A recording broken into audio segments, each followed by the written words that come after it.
For months, we've been investigating conditions at a Charlotte nursing home. And in every case, residents and family members say they were given no other choice but that facility. But as consumer investigator Deanna Dewberry tells us, a little-known program might be a viable option for many. 1997. That was the year. Grace Assembly of God. And that was the place Carol Pupor married the love of her life. But on December 12, 2024, 2 weeks before Christmas, her husband of almost 3 decades died. Last summer, Clarence Richard Pupor, known as Rick to his friends, suffered several strokes and needed rehab. So you had some out-of-the-county options, and you only had one option in the county, and that was Waterview. Because nobody else had beds. So Rick was sent here, Waterview Heights in Charlotte. What was your first impression when you walked in? Terrible. It had a foul odor, and that's the first thing that hits you in the face.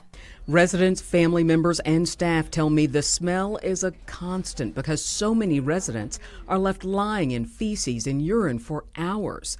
And Carol says the same was true with Rick. I checked him, and he was wet. I would go out and get somebody. If they couldn't help me, I'd do it myself. The stroke left him with limited use of his hands and stole his ability to speak. So he needed to be fed, and did you ever see anybody feeding him? No. So if you didn't go in, you worried that he wasn't being Correct. fed? Yeah, I'd be there every morning. After a week at Waterview, she says Rick was so dehydrated he was sent to the ER, then more rehab. This time, the Pearl Nursing Center of Rochester was the only facility with a bed. It was just dirty, very dirty. She says conditions were just as bad as Waterview. And like Waterview, the Pearl has been designated a special focus facility because it has consistently demonstrated failure to maintain compliance with practices that have resulted in harm to residents. So he lost 27 pounds in 3 weeks. He got sick, went back to the hospital, and that's when they told me I had to send him back to Pearl. Oh. I said, but I don't want him to go back there. And she said, you would have to pay out of pocket if you decline.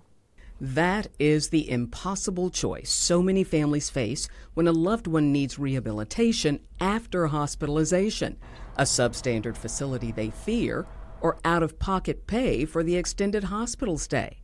But there is a third option.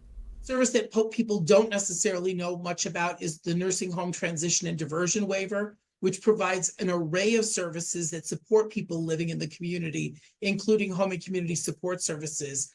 Bruce Darling is CEO of the Center for Disability Rights. He says families are rarely told about the waiver when being discharged from the hospital, and it's available to anyone with Medicaid. The problem is family members and individuals are not given those options, and they think that the only choice that they can make is go into a facility or send a loved one into a facility.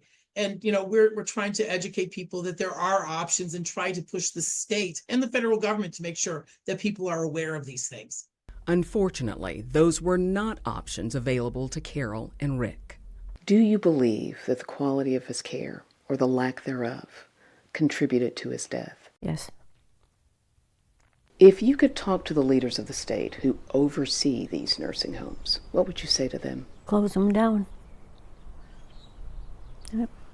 Either fix it or lose it. Now, Carol says she filed a formal complaint with the Department of Health. I reached out to the owners of the Pearl and Waterview by phone and email.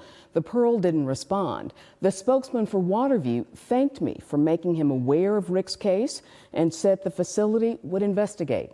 Now, it's important that you know that arranging all of the support services needed for a disabled loved one may take time, but it is a viable option for many. Now, Brett, I've provided more information about the waiver and how to contact the center. It's in the body of this story on our website, WHEC.com. All right, very good. Deanna, thank you.